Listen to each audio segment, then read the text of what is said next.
for some reason, I think, confident that the answer would be positive because of the chemistry that was already going on. I mean, we were hanging out together. We used to go to the library. I mean, go to class to study together in the evening.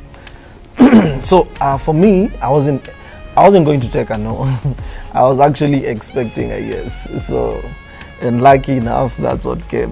Meanwhile, I was his friend. I didn't love him. Oh. He always says I pretend when I say that. I never loved him to be in a relationship with him, but I loved his personality. I loved the person he was, but I didn't have a romantic feeling towards him. People always refuse when I say that.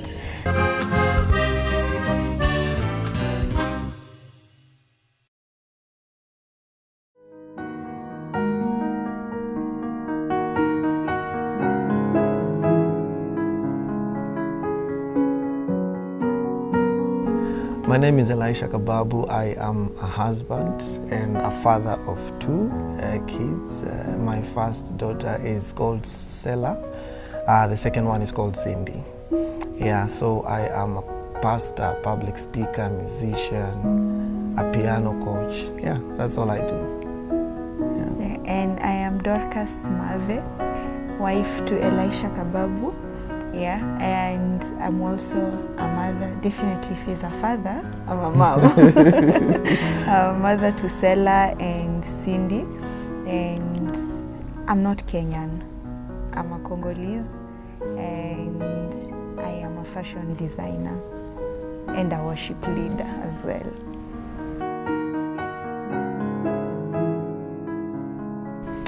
Well, we were in campus. I was in Pan-Africa Christian University. Then I decided to transfer my credits to Africa International University in Karen. It was during that time I was coming from the library, and then I see this melanin girl, you know, walking directly, straight to me, and I'm like, oh my goodness, this girl is so beautiful, you know. And from that time, I was like, planning on how to get her. So I became a worship leader in our campus, and I elected, and then she was elected as the secretary.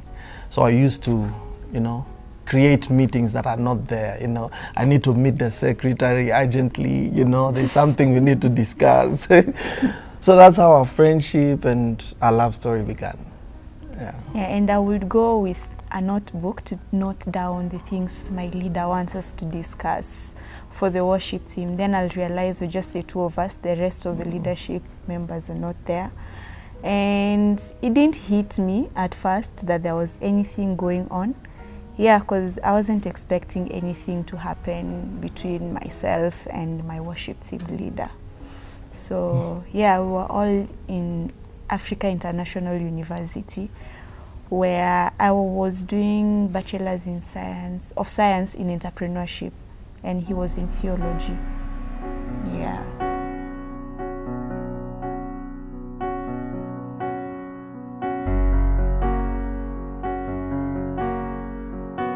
So I knew him before, like many years back, because they used to be in this group called Kabasa, where they used to sing with his brother and the sister, who we were neighbors with their cousins who are my friends, so they would come often to their place, so I knew them from a distance. So after years I met his sister at a funeral, and I asked, where are your brothers? I no longer see them. And she says, they're in your school. He's in your school, Elisha is in your school. So I'm like, okay. I'll look for him on Monday. I'm going to say hi. So I went and met him and said, hi, Elisha. Then I was like, how do you know my name? I'm new here. And I didn't know he noticed me that time. So he joined the worship team. We did projects together. He was a cool guy, really nice. He used to dress so well, smelled so nice. And those things that you're praying, I was single. So like, Lord, if I could get something close to him, I'd be satisfied. But it didn't hit me it could be him, So I wasn't like planning for him. But everyone that surrounded me just kept saying, they even went further calling me Mrs. Kababu, without even us starting to date. So I was so clueless. I didn't know anything. Yeah, but he was a really nice guy. He used to carry himself well. I loved the fact that I think my personality is a bit introverted and laid back, but every time I saw her, she had this big smile, you know, loving on everyone. She was all over, in short. Like she was, I almost thought that she was friends to everyone, you know, so I loved that bit about her, that she was quite social, and yeah.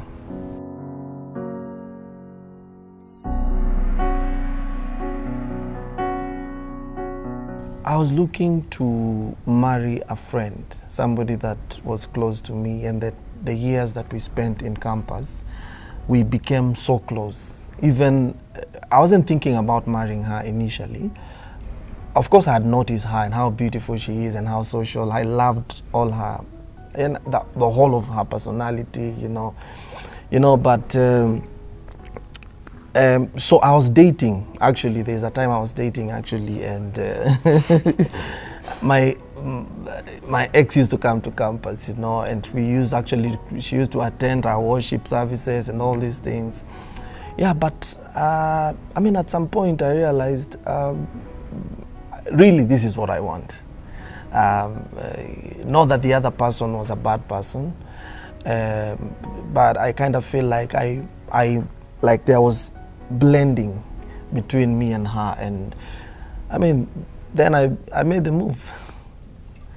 So yeah, he was dating. I knew the girl, I knew the lady, and me, I didn't have plans to come in and interfere or anything. I had my own shares of relationship, and I had been in a relationship that lasted for like 5 years, and it just broke. I was left. So that has been like 2 years after I had been single, and honestly, I wasn't ready to like get into a relationship with somebody who didn't know what they wanted or didn't want to marry. So during that period, we got really close, because being in campus, you know, you have those shared university courses.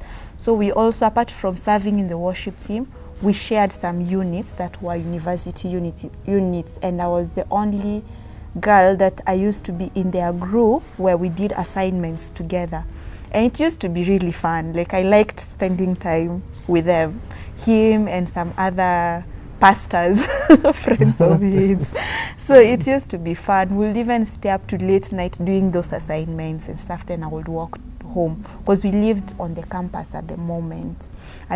So by the time he was asking me out, I'd shared like a lot about my life with him, because he became so close. He was like very close to me. So I remember I'd started telling him that there are so many guys on my case, I am getting confused. I don't know who I'm going to settle for. And I needed guidance. I needed his help. So I was like, there's this one, and most of them were pastors. I think they just seen me and they're like, this one will be a very good pastor's wife. But me personally, I never wanted to be a pastor's wife, because they come from a pastor's home, and it's not like I have the best father, the best mother. They are not busy for us the way other pastors are. So I didn't want to be a pastor's wife because of poverty. You know, pastors didn't have money. So that aspect, it was something I didn't want. And then having to leave your space for people to come in as much as I was a people's person, I also didn't want that for me, for myself. But I didn't know that's where God was leading me. So when he knew, I told him there's this one, there's that one, there's this one. He actually disqualified somebody because he had tattoos. Really? But no, it's not like he has a problem with the tattoo, but he had to tell me that you see those tattoos and stuff. You know, he's a pastor, and I was looking up to him. I'm like, enye unaweza kuwa uko na point. But I didn't know he was coming right after that. So he just said, we were chatting, and then he told me, once you are done vetting all those guys on your line, I'll be at the end of the line waiting for you. And I was like, that's such a bad joke. I can't lose a friend like this. Because, you know, I need a guy who's my friend, who's not after me. So now this one is also like coming after me. And I was like, you know what, let's just sleep. I will talk in the morning. Yeah, so I thought it was a joke. Then I went to school, and we were working in the same building as for scholarship, work scholarship. And he was upstairs, I was downstairs, and we were chatting, and he was telling me actually he meant everything he said, that he really likes me. And that's just, my phone fell from my hands. And the people I was with in the office were like, Dorcas, are you okay? I'm like, yeah, I'm fine. Let me go to the bathroom. And then on my way out, I see him coming from up. I literally turned and went back to the office because I didn't know how to face this new guy anymore. He was my friend. Now all of a sudden he's changed. So I didn't know how to address that. And I told him, give me 3 days, give me some days, I'll get back to you.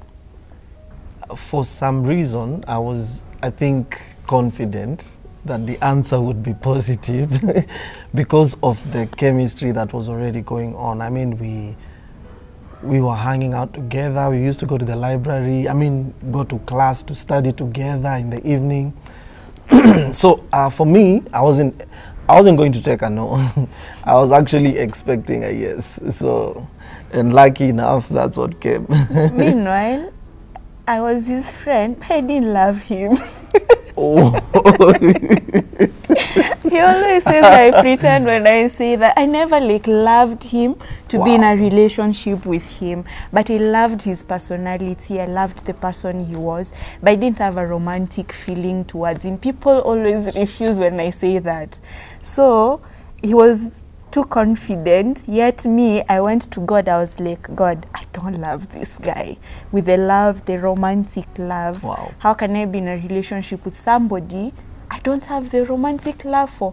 Because remember when I told him to give me some days, on the first day when I went home and I prayed, God didn't even wait for me to finish praying. He just told me, Elisha.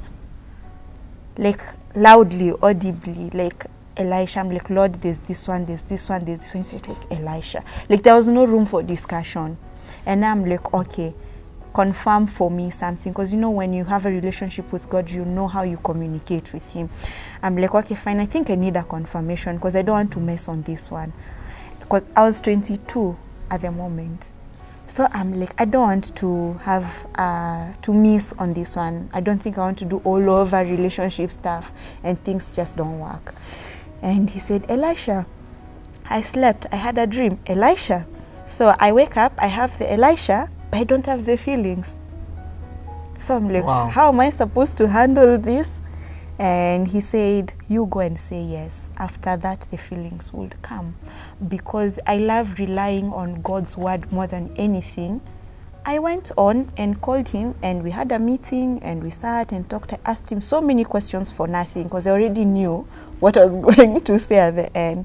And I just told him at the end of it all, when he finished answering, I said, okay, I'm in, then let's do this thing. And it's after that now I was madly in love. Like, I was like, it's like I can't survive without talking to him, without seeing him. And it was crazy. Yeah, that's how it went on.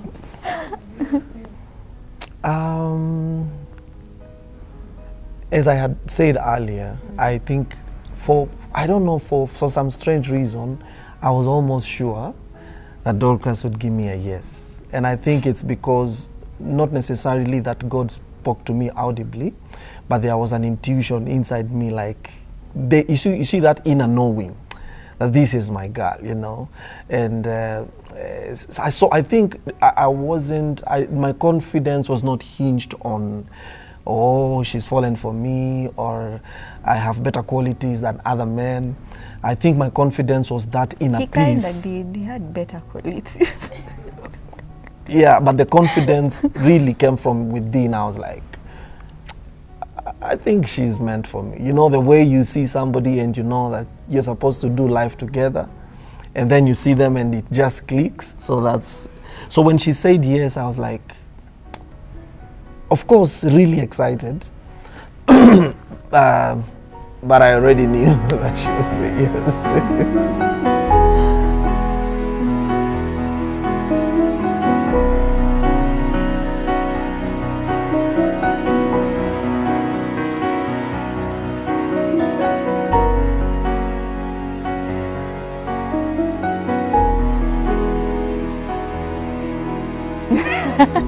One, I love looks.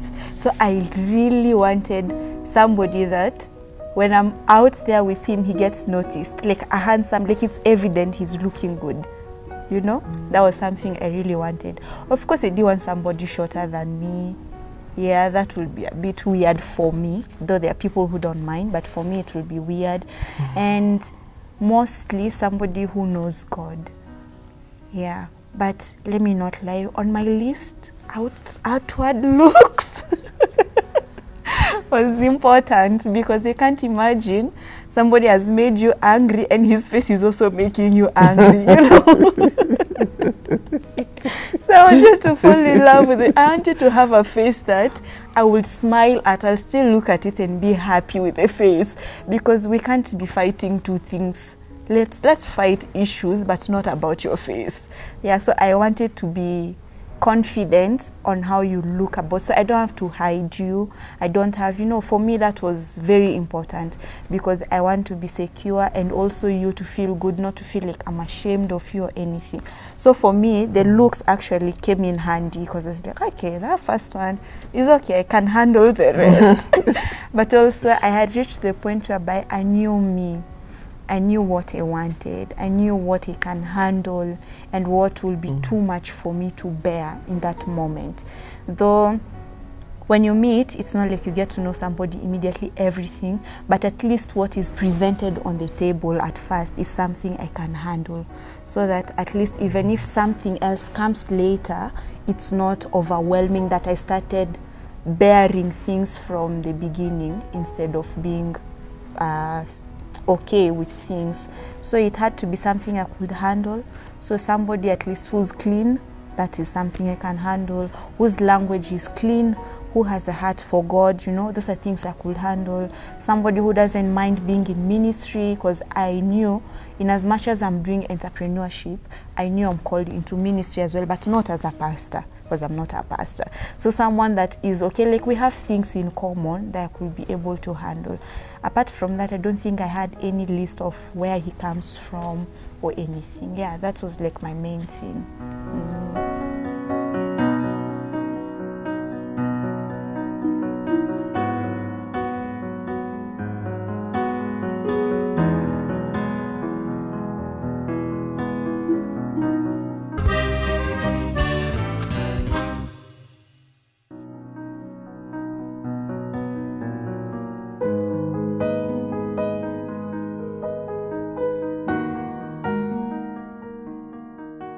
For some reason, I love dark skin.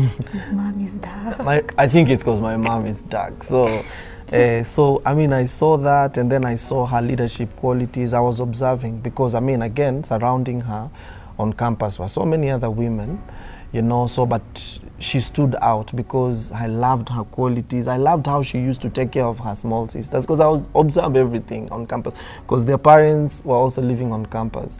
I'm like, oh, this would actually make a good mom, you know. I mean, again, I loved how she was social and outgoing, and the confidence and all these things. I loved all those things. They stood out for me, and I mean, she 100% carried everything that I was looking for in a woman. She still does. Wow. Yeah.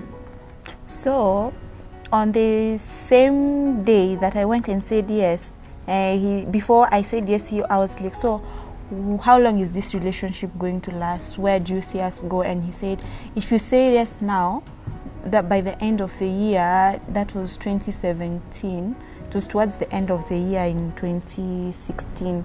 By the end of the year 2017, we should be married. And I was like, wait, what? Just like that? I was like, yes. So 2 weeks into the relationship, he asks me, have you told your parents? I'm like, no, it's just 2 weeks. I haven't told anyone. He's like, then you should, because I want you to know that I'm actually in for this. And my mom was not in the country, and you know, my dad, we have a very strong relationship, and there's no way I could go to him with such a news, because he didn't want me to get married like that soon. He wanted me to continue with my master's first, and then I'll maybe get married. So I told him my mom is not around, and he said, then give her a call. I'm like, you can't wait. Like, no, you have to let her know. So I tried looking for my mom. She wasn't, I couldn't get her, so I left her a text saying, Mom, there's a guy, he's Elisha. They knew him because, you see, being in the worship team, at some point my mom was unwell. So the worship team came to visit us at our house, and of course they knew Elisha as the worship leader. Mom had attended services in the school chapel, and she's seen him preach and lead, like they would meet on campus, you know, such things. And yeah, so they knew him. So when I said, and the guy is Elisha, and she told me, okay, I'll get back to you. 2 days later, she called, they were talking with my dad, and she said, give Dorcas the phone. And she told me, I heard what you said, I've prayed about it, and it's okay. I was like, okay, wait a minute, there's no opposition in this thing. Yeah, so it was, and she said she's coming. Once she comes, she's going to have a talk with my dad. Yeah. Actually, Dorcas is the only lady. Okay, I told my dad initially about another lady, but I don't know what he's, even my mom. And they were like, hey, Elisha, are you sure about it? They were already seeing red flags. I also knew that surely this is not it, you know. But for the first time when I told my dad, this lady, I even sent the photo, she even came home, she came to church and all that. Hey, Dad was like, now we are talking, you know. Yeah, so I told them, and they received it so well and supported me all the way. Yeah.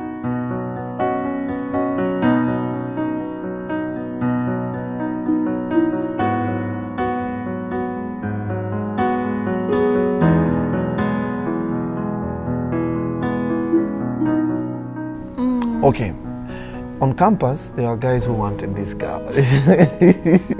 So I definitely created some, I don't know, short-term or long-term enemies.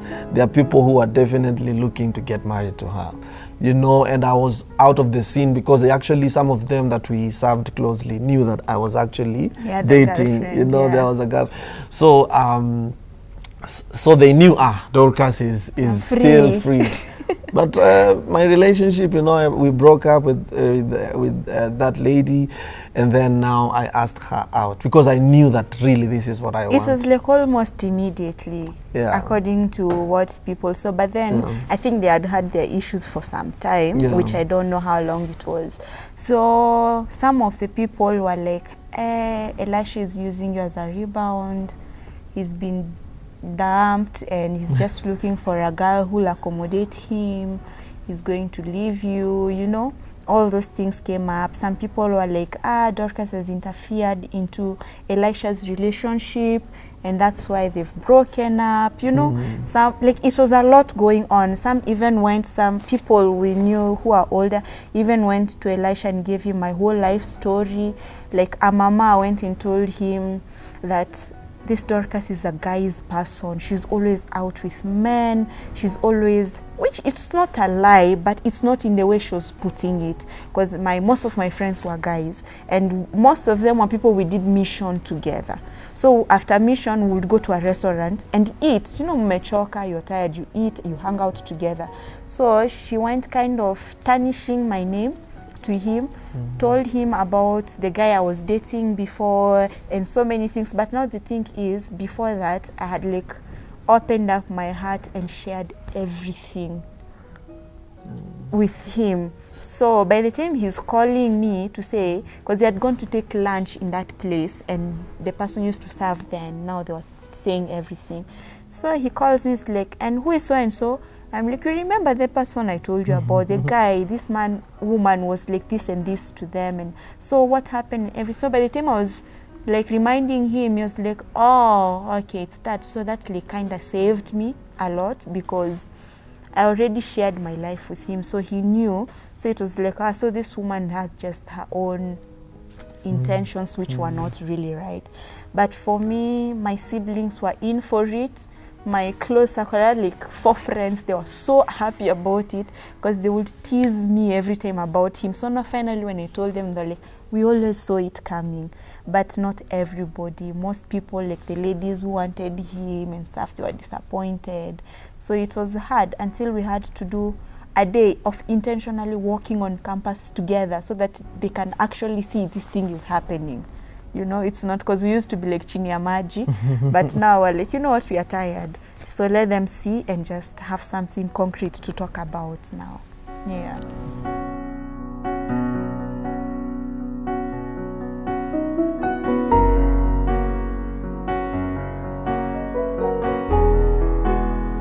Wow.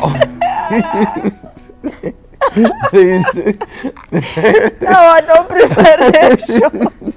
There was literally nothing. Me, I just went to town, I got a good ring. Then we were on campus. I was sharing a house with like 2-3 guys. And then so I was alone in the house. So I asked her to come to the house, and then we were having a chat. And then I went to my knee and put on the ring. No, he skipped details. So we had moved, because, you know, remember we said we were staying on campus with my parents. My parents, my dad and mom are pastors, and we came to Kenya like years back. And so on campus, before AIU became AIU, it was next. So pastors used to stay on campus with their families. So now it's reached the time now, it's a university, we needed to vacate. So we left, we moved out to our place. So this day, me, I was like clearing with school. So he told me, come on campus, we need to meet and talk. So I came, but he was not there. So I waited for him for over 3 hours. I was so tired and angry. So I wanted to go home, and then he comes, he says, please take me to the house. I need to pick something, then I escort you to the stage so you can get a matatu. So I went, we reached there, then we sat in the sitting room, because they had a sitting room. And he just goes on his knees. He gives me a ring, and I'm like, wait a minute. This is nothing I ever expected as a proposal. So he gave me the ring. In fact, I wore the ring on my right hand, this side, so that nobody could even notice what's going on. And I'm like, just like that. He's like, yeah. Then he's like, hey, maybe we will do a proposal, a good event later on. But that never happened. Wow. And I was okay with it, though. I didn't have issues with it. Because also I'm not the kind that wants to put everything out there. Yeah, though I love parties and stuff, but I don't like putting like everything out there.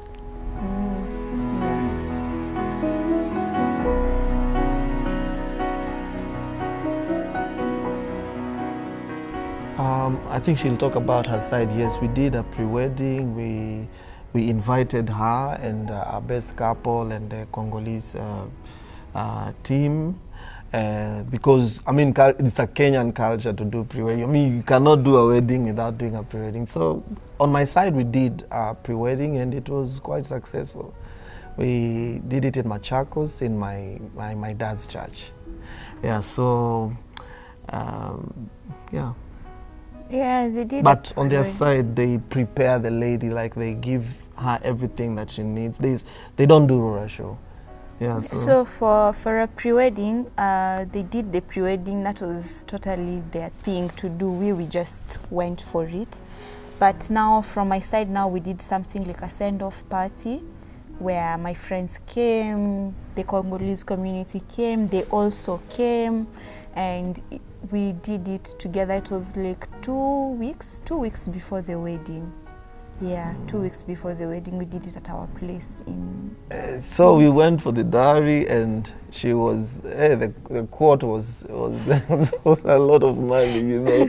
So there was had to keep on going out, you know, to negotiate. You know, we were sitting in the sitting room, and then they're telling us, oh, the girl is actually in Uganda, so you need to give money right now for her. She was in the bedroom. You need to pay her air ticket so that she can come. Otherwise, she's not coming. So the first thing we had to do is to give money. I can't remember how much. I think it was 20 or 30K for her air ticket so that first she can come, you know, and then she came.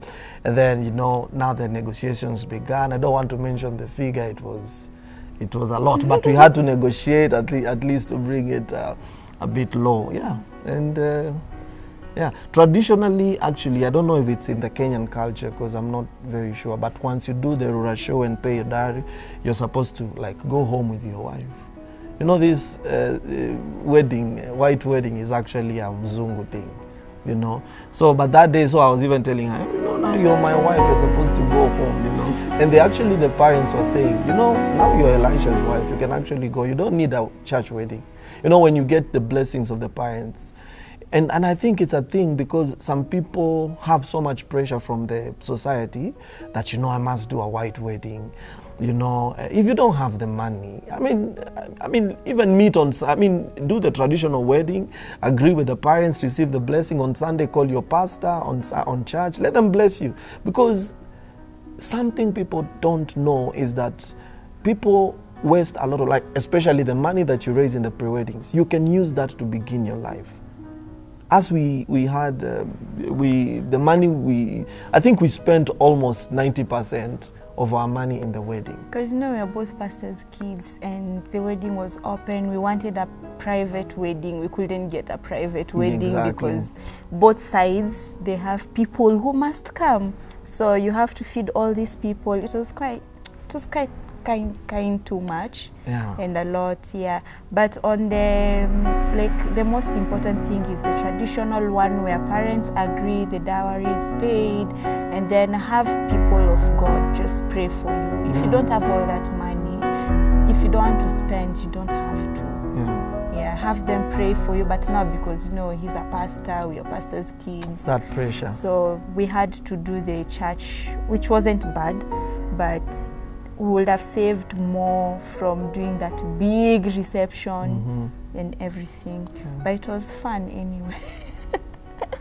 And your wedding is your wedding. Your wedding is not for everyone. Do what you want to do.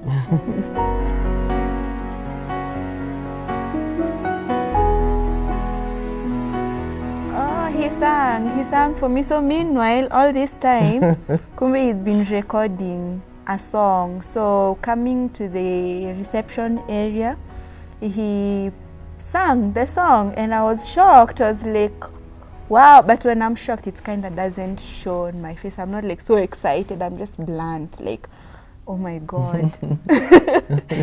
But it was really nice. The words were nice. He even went further to have Lingala words in the song and French. So it felt nice. Yeah, and something fun happened because it was during the re-election period. So we didn't go for honeymoon because you are not sure about the security of the nation. So after the wedding, we actually went to our house, which we had prepared. And so we went home only to realize we didn't buy tokens. And we didn't know where to get the caretaker. It's already late. And then there was no food to eat. So we are here and we're wondering, what do we do? Our phones didn't even have charge.